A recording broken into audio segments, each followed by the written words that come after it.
各位主內嘅弟兄姊妹，好快咧，我哋到咗四旬期第5週啦。耶穌咧進入耶路撒冷，背十字架受死復活，咁嘅時間咧係越嚟越近啦。咁喺講到耶穌為我哋捨身，為我哋贖罪而死，我哋咧都要講下喺呢個基督宗教入邊咧，我哋就會時時係用依撒格、亞巴郎奉獻依撒格咧去預象耶穌基督嘅奉獻嘅。喺猶太人入邊咧，佢哋咧都係好注重依撒格嘅奉獻，咁佢哋咧就叫依撒格嘅奉獻咧做捆綁篇。點解咧？因為佢個重點咧就唔係喺亞巴郎獻子上邊，而係重點咧就喺咗依撒格佢自己自願去作呢個奉獻，所以咧佢係跑向個祭壇，背住啲木柴，跟住咧就同佢爸爸講，佢話咧你不如捆綁我啦，因為一陣間咧我驚你斬落嚟嘅時候咧我震啊，咁咧你就會斬得唔好咧，呢個祭品就唔得完美無瑕啦。咁所以咧猶太人咧就喺公元70年之前，即是話聖殿仲喺度嘅時候咧，佢哋講親依撒格咧，佢就話係一個祭獻嚟嘅。到70年之後咧，聖殿冇咗咧，佢就講依撒格嘅時候咧，就講捆綁啦。咁就象徵乜嘢嘢咧？就象徵猶太人咧聖殿祭獻嘅時候咧，捆綁羊嗰隻腳啊。咁所以依撒格捆綁咧，就成咗佢哋民族完美嘅贖罪啦。耶路撒冷塔木德一本詮釋梅瑟5書嘅書咧，就話天主後嚟咧釋放依撒格啊嘛，就代表天主對以色列人咧係用慈悲代替佢嘅義怒啦。咁依撒格嘅釋放咧，亦都係以色列人嘅釋放嘅。而亞巴郎嘅服從啦，依撒格願意奉獻自己啦，就可以使到咧天主對依撒格嘅後裔咧係有呢個慈悲啦，平息佢嘅義怒啦咁樣。咁至於我哋基督宗教咧，我哋一定係知道咧，就係依撒格咧係預象基督奉獻為人捨生嘅。耶穌基督咧同依撒格都有好多相似嘅地方嘅。首先咧就係佢哋大家咧都係奇蹟受孕嘅。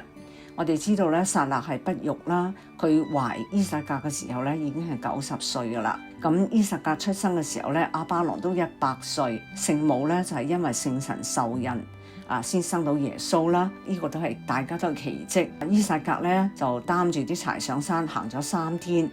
耶穌咧背住十字架受死，3日之後咧復活。羅馬書第8章32節咧就話耶穌犧牲自己啦，天主冇憐惜佢自己嘅兒子，反而為我哋眾人把他交出了，所以咧就將一切耶穌基督賜翻俾我哋嘅。第2世紀咧，最初講亞巴郎獻依撒格嘅故事咧，就出現喺巴爾納伯書信入邊。佢喺復活節咧講道嘅時候，就將依撒格捆綁同埋耶穌嘅贖罪相提並論啦。佢話唔係依撒格，而係耶穌基督代替咗祭品嘅。咁我哋睇到咧，就係猶太人就講依撒格係為佢民族贖罪，基督宗教咧係講依撒格預象耶穌基督為我哋所有嘅人咧係贖罪嘅。另一個教父咧就話啦，依撒格被釋放，但耶穌咧就相反啦，係為我哋咧就獻出佢生命嘅。教父戴都良咧就話嗰啲木柴，依撒格木柴就係十字架啦。依撒格嘅服從又預象耶穌嘅服從啦。咁4至5世紀好多嘅教父，聖安博啊、聖十字若望啊、奧斯定都係咁樣講嘅。喺第4世紀咧，耶路撒冷教會咧就喺復活節禮儀嘅時候咧，佢哋就會讀亞巴郎獻子嘅。咁猶太人就覺得捆綁嘅地點就係聖殿山，即係而家個聖殿所在嘅地方啦。咁基督咧就認為耶穌基督咧釘十字架咧，知道已係哥爾哥達啦，係咪？咁咧就其實係距離嗰個聖殿山嚟非常之近個地點嘅。喺6世紀咧，有一個作家咧對哥爾哥達咧就講咗咁樣嘅描述，佢話你可以睇到耶穌被釘咗十字架上嘅地方，實際上個岩石咧都有血跡嘅，旁邊咧就亞巴郎嘅祭壇啦。係佢打算獻依撒格嘅地方，咁所以咧喺嗰度咧啲人咧就亦都係做咗一個細嘅教堂獻俾亞巴郎嘅。咁另外值得我哋注意嘅就係羅馬地下墓穴嗰度咧，伊撒格嘅祭獻嗰幅畫咧就出現喺拉匝祿復活嘅附近啦。一陣間咧，我哋會講拉匝祿嘅復活，咁咧同埋約納嘅故事。我哋知道咧，約納3日之後喺魚腹出咗嚟，代表耶穌基督嘅復活。咁拉匝祿復活咧，亦都係預象耶穌基督嘅復活嘅。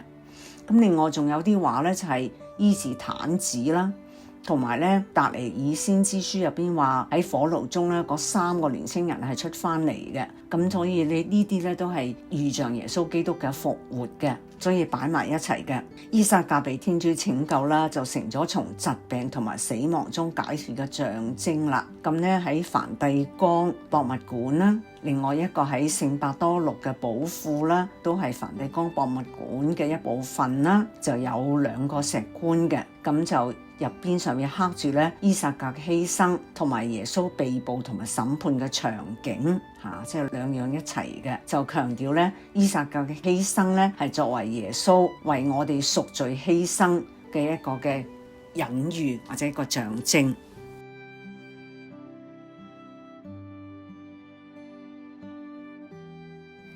而家咧我哋要講下耶穌復活拉匝祿，咁呢個記載咧就係若望福音第11章嘅。咁一開始咧佢話有個病人叫做拉匝祿，佢住喺伯達尼。伯達尼咧就距離耶路撒冷係6公里。佢嘅姐姐瑪利亞同埋馬爾大咧就見到佢哋嘅兄弟拉匝祿病咧，於是咧就派人去揾耶穌啦。耶穌嗰時咧就喺約旦河區嘅地方，佢哋呢個人咧用1天嘅時間先可以去揾到耶穌嘅。耶穌聽到拉匝祿病咧，佢就喺第4節就話：佢話這並不至於死，而只係為咗彰顯天主嘅光榮，並叫天主子因此受到光榮嘅。咁其實咧呢個意思就係話拉匝祿一陣間被耶穌使佢復活，就顯示生命咧掌握喺邊度咧？生命掌握喺天主嘅手中，同埋天主俾咗耶穌佢呢啲咁嘅能力，就要話俾我哋聽，耶穌咧就係佢派嚟幫我哋，為我哋咧完成嗰個救贖計劃嘅。而佢亦都喺受死之後咧，天主亦都會使佢復活嘅，好似而家耶穌復活拉匝祿一樣嘅。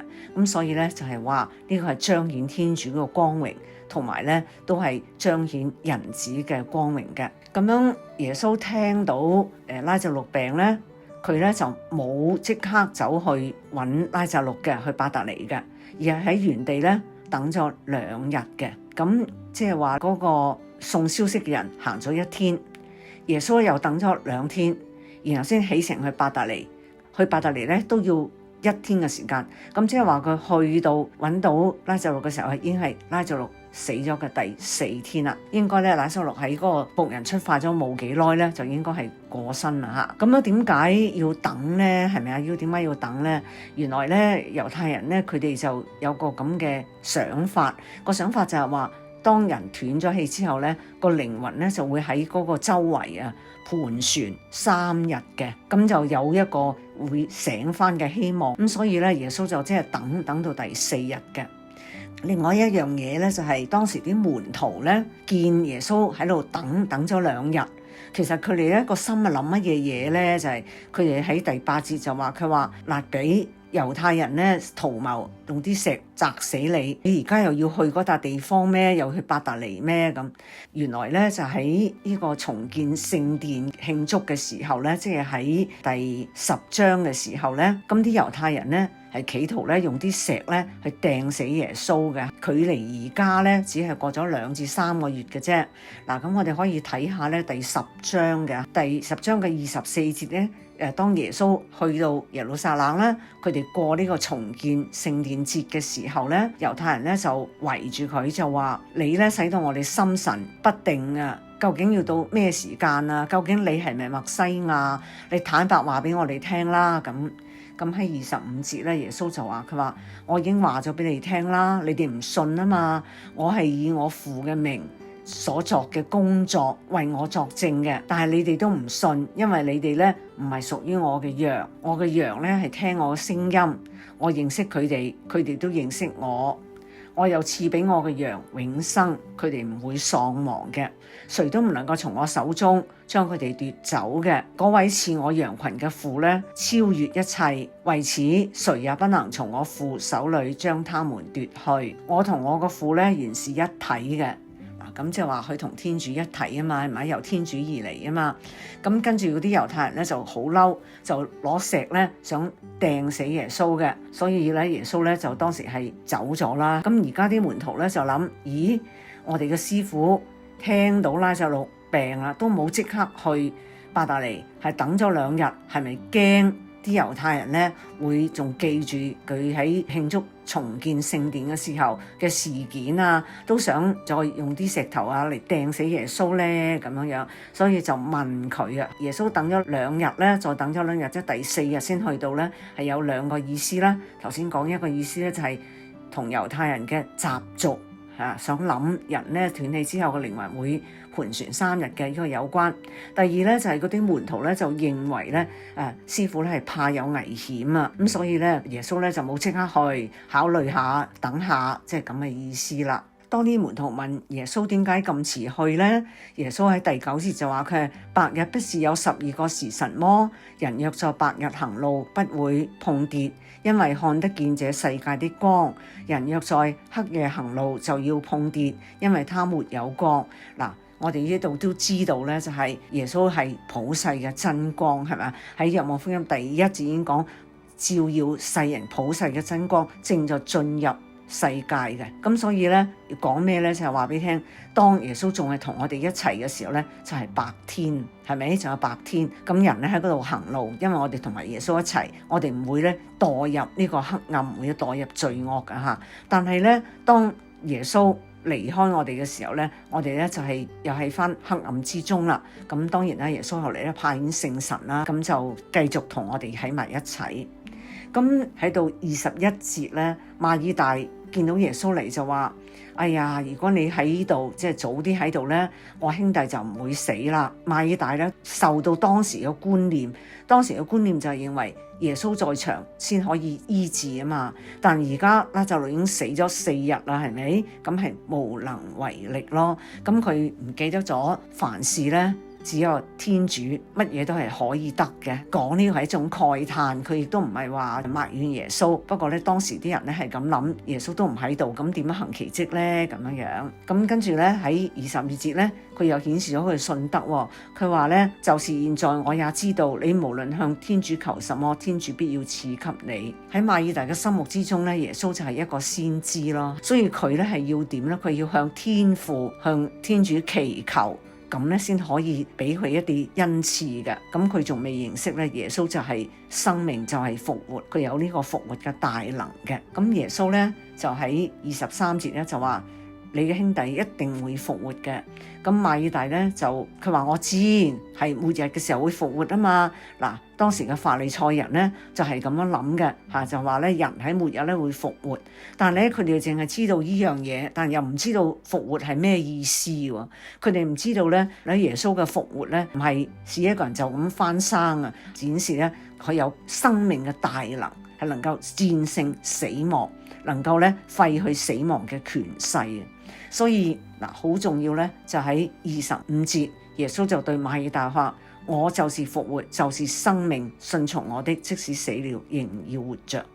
凡活着而信我啲人，必永遠不死。你信麼？咁所以咧，當耶穌講呢樣嘢，佢話活着而信我啲人，永遠不死，係講咩嘢？就係講當我哋同主有一個聯繫，當我哋係經歷主喺我哋嘅靈性生命入邊，我哋咧就係有咗呢個靈性生命嘅更新，會死嘅意思啦，即係唔會俾呢個死亡咧係黑暗咧嘅勢力咧控制我哋嘅。當耶穌咧喺25節話：我就是復活，就是生命。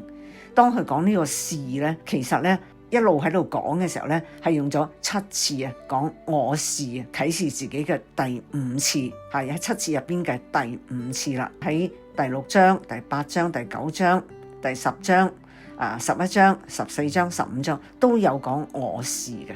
嗱，呢個字咧非常之重要啊！就係天主啟示自己喺梅瑟嘅時候咧，佢話我是我就是，I am who I am。咁呢個意思咧就係有個好深刻嘅意思，就係我係一切存在嘅根基。當耶穌再講翻呢個字嘅時候咧，成個舊約到新約，再聽到天主啟示佢自己嘅時候咧，我哋知道佢講呢句說話咧，就係一切存在嘅根基。所以佢呢個應許係一定會實現嘅。我就是復活，就是生命，信從我的死了仍要活着。所以當我是，我哋聽到呢個我是咧，就唔係淨係話我係邊個，我係誰人。No， 呢個係講佢係一切創造物嘅根基，所以一切存在物嘅根基。喺26節咧，佢話信從我嘅人必永遠不死。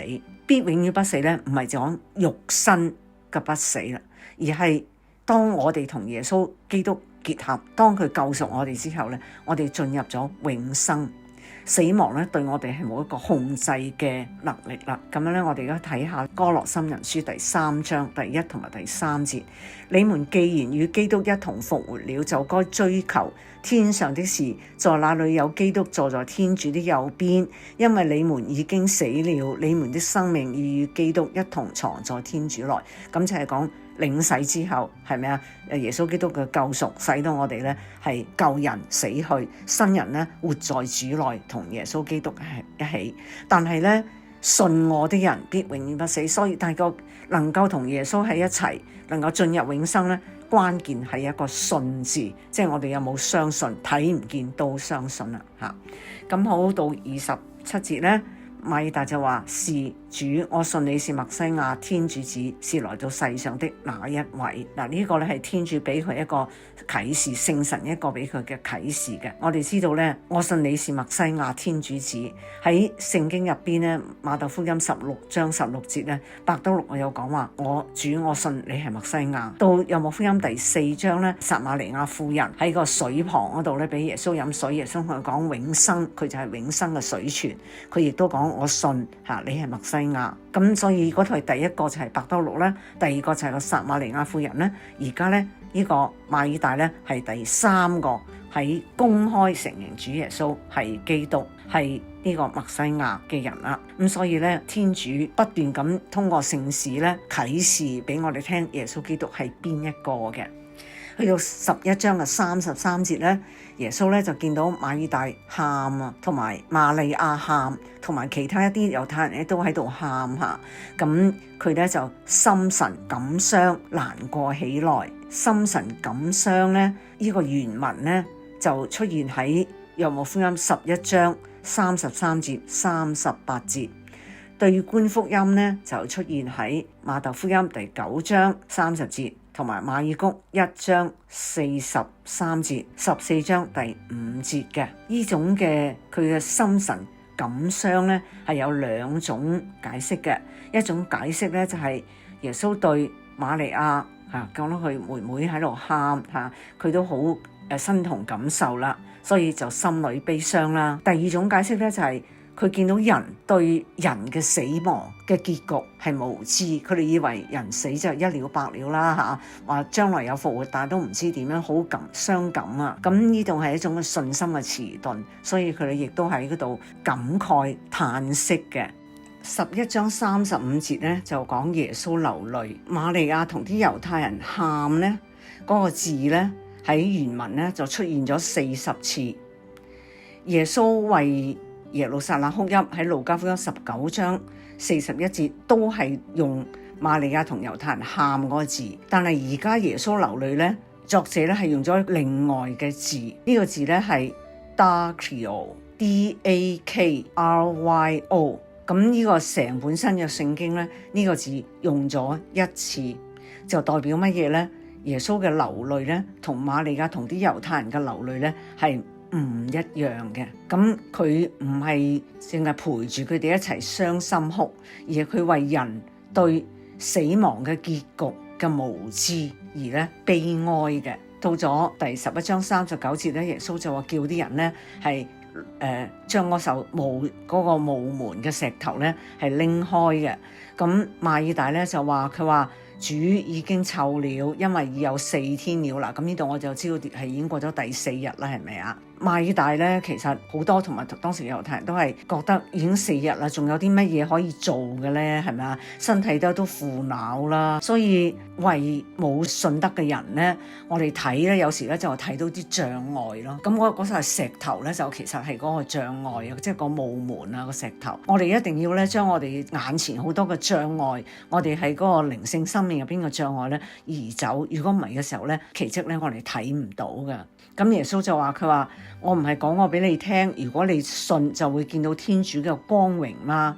耶穌話俾我聽，我哋首先要信，然後我先可以睇到奇蹟咯。但係如果我哋想睇奇蹟，但又冇相信嘅話咧，根本係睇唔到㗎。咁喺格林多後書5章7節，佢話：因為我們現今只係憑信德而非目睹啊。其實你唔一定要睇到先信，因為冇睇到信就更加幸福嘅。希伯來人書第11章第1節都話：因為我們現今只是憑信德往來，並非憑目睹。係咪啊？嚇！所以咧，我哋而家見，可能我哋見咧就係見到嗰啲障礙啦，就見到嗰個墓門嘅石頭啦。咁我哋以為呢啲就係真實嘅結局㗎，其實唔係咯。喺信德入邊咧，有啲嘢我哋係未見到，但係我哋都係要相信，因為耶穌話咩嘢？頭先話俾你聽，我是啊嘛，佢就係一世存在嘅根源嚇，同埋佢有能力咧嚇，即係有生命嘅呢個嘅能力。有克服死亡嘅能力，係有呢個復活嘅能力啦，所以咧我哋要相信嘅就係呢啲嘢啦。當耶穌咧見到佢哋已經拎開咗嗰個墓門個石頭啦，佢就向天主祈禱，佢話：父啊，我感謝你，因為你俯聽了我。我本來知道你常常俯聽我，但是我說這話是為四周站立的群眾，好叫他們信是你派遣了我。咁為咗咩？增強我哋嘅信心，俾我哋睇到生命嘅大能係喺天主嗰度嘅。耶穌咧就係有呢個復活生命嘅大能啦。佢哋咧喺41節咧就係即係將個石頭咧係移開咗嘅。嗱，呢個咧就係我哋一個信心嘅行動。即係如果我哋冇行動，話我哋光去信都係唔得嘅。所以咧喺聖詠65首第2、第4節咧有個咁樣講，佢話：我感謝你，因為你已經聽我，我們尚未禱告以前，你已經知道咗我哋所需。耶穌其實要做呢個咁嘅祈禱，係為咗乜嘢咧？係為咗我哋。其實佢同天父之間，佢唔需要咁樣講出嚟噶。所以咧，為咗顯揚天主嘅光榮，亦都為我哋能夠睇到耶穌基督天主子嘅光榮。佢係由父所派遣嚟，佢係有呢個打破咗死亡嘅權勢，係將呢個生命賜俾我哋所有嘅人。佢就係默西亞，就係耶穌基督啦。到咗43節咧，耶穌咧就大聲叫拉匝祿，你出來吧。耶穌對拉匝祿所發出嘅命令，亦都係即時喺對末日所有我哋已經睡眠咗嘅人，即係喺主內睡眠嘅人發出嘅命令，係我哋都要同耶穌一齊喺呢個末日嘅時候咧復活嘅。咁拉匝祿喺身上發生嘅嘢咧，喺末日嘅時候咧，亦都會發生喺我哋每一個人嘅身上嘅。咁所以咧，呢個有個好著名嘅畫家啦嚇，就叫做 Rembrandt， 係倫勃朗。佢咧就係丹麥人嚟㗎。喺17世紀咧，佢畫咗2次耶穌復活拉匝祿。第一次咧就係耶穌咧就叫拉匝祿，拉匝祿就啱啱醒嚟咁樣嘅。嗰個拉匝祿咧喺黑暗入邊嘅嚇，耶穌咧就喺個比較光嘅地方嚇，仲有啲人喺附近睇啦，係咪？咁但係第二幅咧就係成個嗰啲光暗咧係變晒，耶穌係非常之光芒嘅嚇。咁所以佢嘅光芒咧亦都射咗落去拉匝祿嗰度嘅，即係強調咗耶穌嗰個復活嘅大能啊，佢嘅光榮啊，佢嘅榮耀啊咁樣嚇。所以咧呢個畫咧其實係值得咧我哋去反思一下嘅。耶穌復活拉匝祿咧係一件好大嘅事，周圍嘅人咧傳遍咗，個個都知道嘅。咁喺呢個有納匝肋人耶穌個電影入邊咧，復活咗嘅拉匝祿咧，後嚟係俾嗰啲宗教領袖咧係殺死嘅。點解？因為佢哋唔可以俾睇得到耶穌復活嘅呢個拉匝祿咧喺度周圍行落去就係耶穌佢嘅大能作證啊嘛。咁耶穌復活拉匝祿咧，佢係明白到，亦都知道係直接咧係對佢自己嘅生命啊係有個危險嘅，因為咧司祭長同埋啲法利賽人咧喺耶穌復活咗拉撒路之後咧就舉行咗會議啦。咁佢哋喺47節咧就話呢個人行咗好多奇蹟，我哋點算咧？咁如果佢繼續俾佢咁樣咧，人人都會順從佢。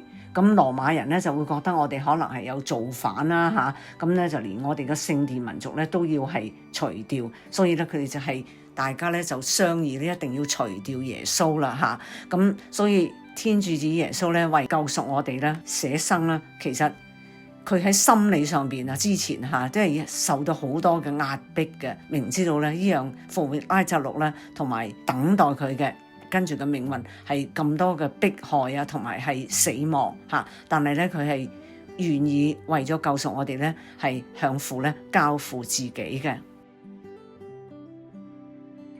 跟住落嚟咧，我哋就要講下復活嘅身體啦。我哋聽到好多次話，即係耶穌咧復活拉撒路咧，就預著我哋將來咧都係會復活嘅喺末日嘅時候。咁究竟係點樣嘅咧？聖經講過啲乜嘢咧？革前15章42到44節，保祿就咁講嘅。佢話死人的復活也是這樣，播種的是可朽壞的，復活起來的是不可朽壞的；播種的是可羞辱的，復活起來是光榮的；播種的是軟弱的，復活起來是強健的；播種是屬生靈的身體，復活起來屬神的身體。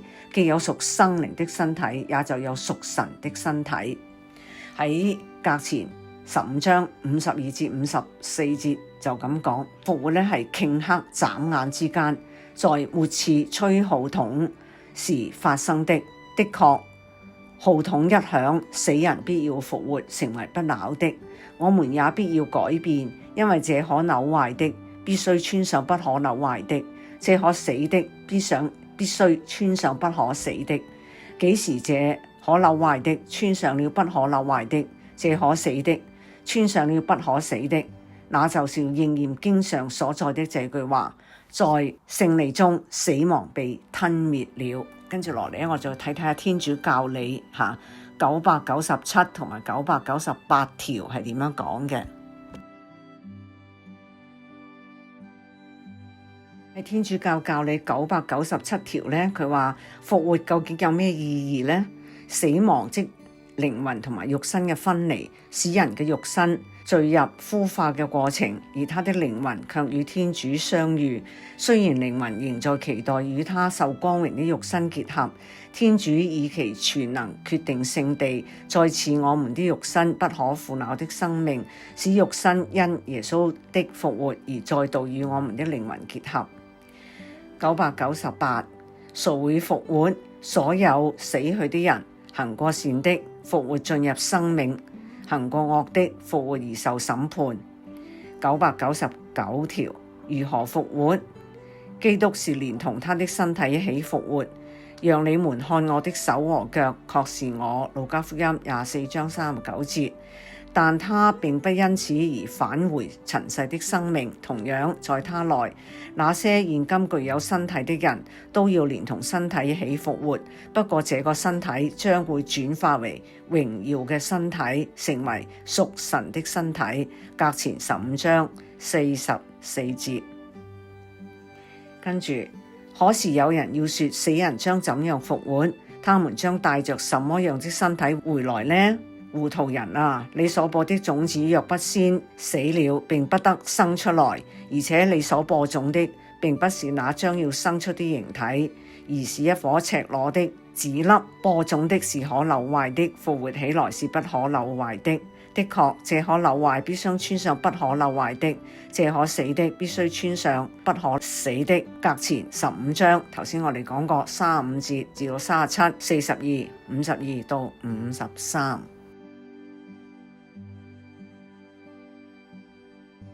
我哋聽咗保祿喺格林多前書啦，15章所講嘅關於復活身體嘅嘢，又聽咗天主教教理，咁對復活嘅身體咧，可能仲係覺得比較抽象嘅。咁我哋要睇咧就係耶穌基督嘅復活啦。耶穌基督復活之後，佢顯示俾我睇咧復活嘅身體係點樣樣嘅。羅馬書第6章第9節都係咁講，復活嘅身體不為死亡所朽壞，因為我們知道基督既從死者中復活，就不再死，死亡不再統治他了。咁喺約翰福音20章咧，我哋睇到咧，主復活嘅身體係帶有現世嘅特徵嘅，因為耶穌咧向啲門徒顯現嘅時候咧，佢係將手同埋肋旁俾佢哋睇嗰啲釘孔嘅。喺約翰福音第20章咧，我哋睇到咧，復活嘅主咧係不受環境嘅限制嘅。8天之後咧，耶穌嘅門徒又在屋裏，多默也和他們在一起，門戶關着，耶穌來了，站在中間說：願你們平安。咁即是話佢可以係透過個門啦，係咪？即係不受環境嘅限制嘅。喺路加福音24章咧，就顯示復活嘅主咧係可以吃喝嘅。當耶穌與他們坐下吃飯的時候，就拿起餅來祝福了，擘開遞給他們嘅。咁到咗約翰福音第20章咧，我哋睇到咧，復活嘅主係可以被人觸摸嘅。耶穌咧就對馬大利亞講，佢話：你唔好拉住我不放啦，因為我都未升到我父那裏嘅。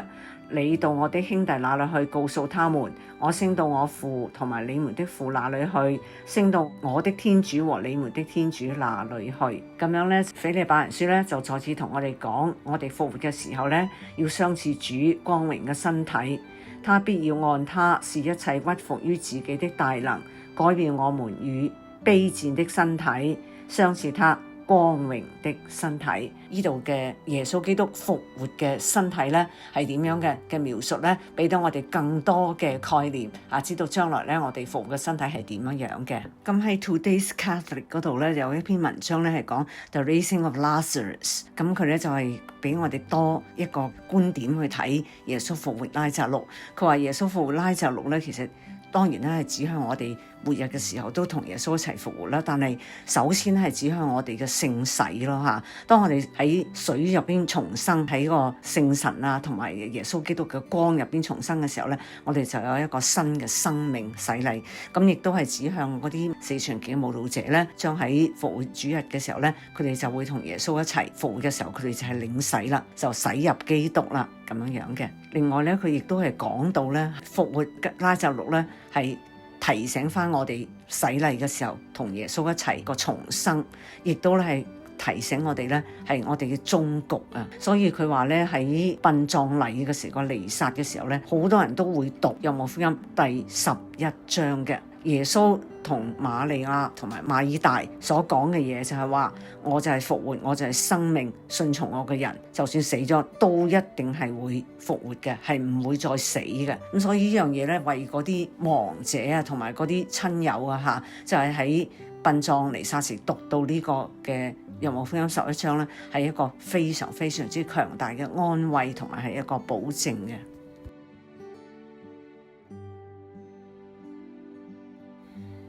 對耶穌嘅承諾咧，我哋需要到有呢個馬爾大咁樣嘅信心啊！佢咧就對耶穌話：佢話我相信你，你就係默西亞天主子。我哋都係要一樣嘅。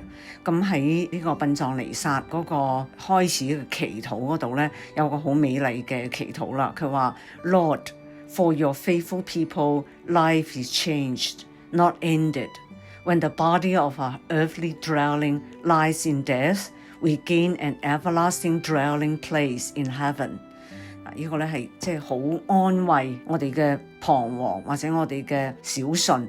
當我哋聽到呢個就係當我哋進入死亡嘅時候，耶穌基督會俾我哋復活，就係點樣咧？就喺呢個天國入邊、天家入邊，我哋有一個永久嘅住處嘅。除咗復活拉撒路咧，係顯示耶穌克服肉身嘅死亡啦，佢亦都係講咧耶穌克服我哋靈性嘅死亡嘅。教父奧斯定咧，佢就睇復活拉撒路咧，其實係講修和聖事啦。拉撒路死咗嘅時候咧，佢哋猶太人咧將佢包裹噶嘛，用一個絲布。等佢出嚟嘅時候咧，嗰隻腳綁住晒嘛，所以行都行唔到咁樣嘅。奧斯定咧就話罪惡咧捆綁我哋，就好似捆綁拉撒路一樣噶啦。所以咧，當啲人將拉撒路嗰個絲布咧打開嘅時候咧，佢咧就由嗰個墓嗰度咧行出嚟嘅。耶穌基督咧就係一樣。佢將捆綁我哋嘅罪惡鎖鏈啊或者嗰啲布條啊解開，咁我哋先能夠咧喺呢個修和聖事嘅時候咧，有一個靈性生命嘅重生，就好似我哋再次受洗領洗一樣，通過咗天主嘅慈悲啦。咁奧斯定咧有一次咧讀到呢個福音嘅時候咧，佢就講到啦，佢話咧我哋人咧個人都犯罪死亡啦，人咧個個都係好驚肉身嘅死亡嘅，但係咧好少人驚靈魂嘅死亡嘅。肉身嘅死亡，人人都知道一定係會嚟嘅。我哋個個咧都係做咗好多嘢，想咧避免延遲咧呢個死亡啦。如果我哋唔去避免犯罪，其實我哋咧係唔可以有永生噶嘛。咁所以咧就好少人意識到呢樣嘢。所以咧呢個作者咧就話佢話四旬期咧就係一個時間，係要我哋咧多多去工作，去避免犯罪啦。咁所以咧呢個就係拉匝祿嘅故事咧，提醒我哋要做修和聖事啦，要克己啦。希望咧我哋有一個內在嘅歸依嘅。作為基督徒咧，我哋係要向宣講見證咧，耶穌基督咧就係復活啦，就係生命。我哋作為一個基督徒咧，我哋係經歷耶穌基督嘅復活喺我哋嘅領洗入邊啦，經歷耶穌復活我哋咧喺呢個修和聖事入邊。當然仲有係嗰個末日，一個肉身嘅復活。伯多祿就喺伯多祿前書3章15節就話，我哋咧時時咧作為一個基督徒咧，係要預備好啊，向人解釋我哋希望嘅理由。即係我哋希望嘅理由咧，就係希望能夠同主一齊喺末日咧能夠復活。現在咧，基督俾我哋生命嘅更新咧，已經喺領洗嗰度實現，同埋每一次我哋去做呢個修和聖事。咁所以咧，每一次當我哋真係遇見相遇同基督相遇喺修和聖事啊，喺領聖體啊咁樣嘅時候咧，我哋係有一個嘅靈性上面嘅更新。咁呢啲係我哋需要咧去宣揚嘅，去宣講嘅，同埋見證嘅。咁咧喺我哋四旬期嘅第5週啦就好快進入聖週咧，我哋就同天父祈禱，希望我哋都好似同馬爾大啊、瑪利亞咁，同埋真係對耶穌基督佢生命嘅大能，佢能夠驅除我哋靈性生命嘅黑暗，使我哋避免罪惡，喺不斷咁重新去更新我哋領洗時候嘅諾言啦，同埋喺修和聖事入邊咧，俾我哋一個嘅靈性生命嘅更新啦，同埋每日嘅復活咧，係作呢個嘅見證。咁我哋大家一齊係用聖詠咧去做呢個祈禱。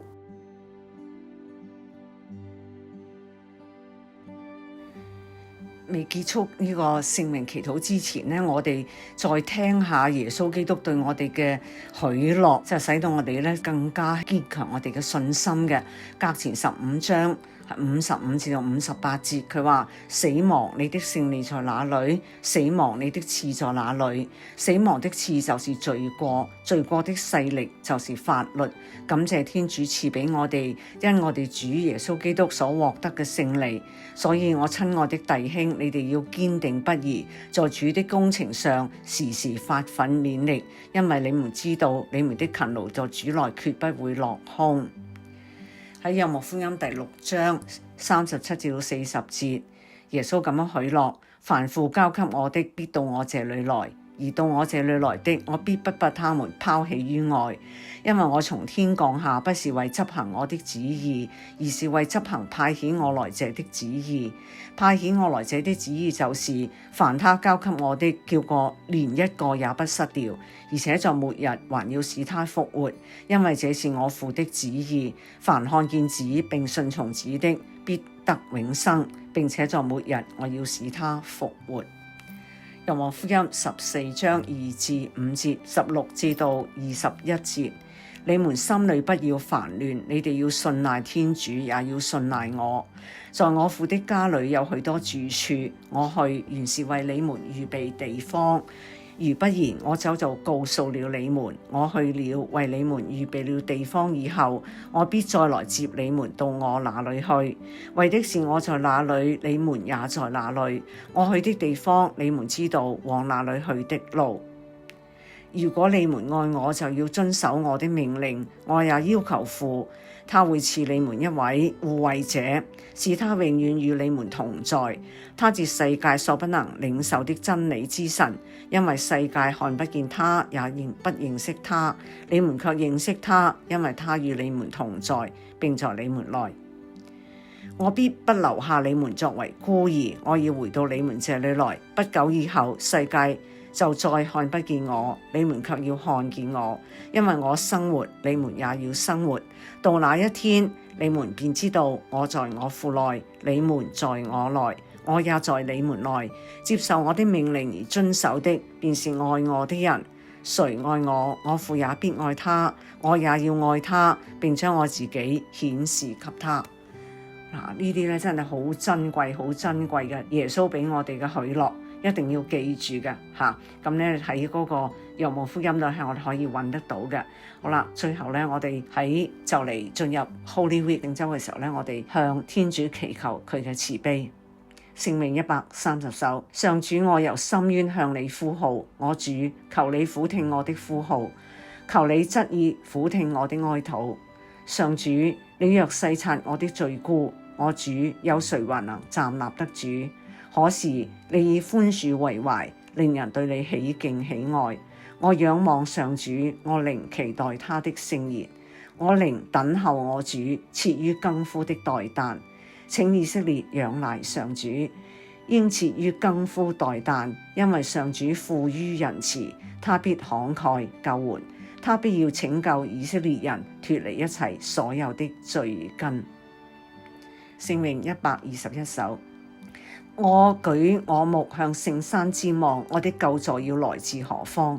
我的救助來自上主，他創造了天地宇宙。他決不讓你的腳滑倒，保護你的也決不睡覺。看，那保護以色列者不打盹，也不會睡着。上主站在你的右邊，作你的護衛和保安。白天太陽必不傷你，黑夜月亮也不害你。上主保佑你於任何災患，上主保護你心靈平安。上主保護你出外，保護你回來，從現在一直到永遠的世代。讓我哋喺度心懷感謝，心懷感恩。我哋每一天都係因着耶穌基督對我哋嘅許諾，天主對我哋嘅慈悲而生活。我哋願意將我哋帶罪嘅身體喺聖週嘅時候同耶穌基督一齊釘死，讓我哋能夠死於罪惡，在耶穌基督內得到復活同埋新生。願光榮歸於父及子及聖神，起初如何，今日亦然，直到永遠。阿們。因父及子及聖神之名。阿們。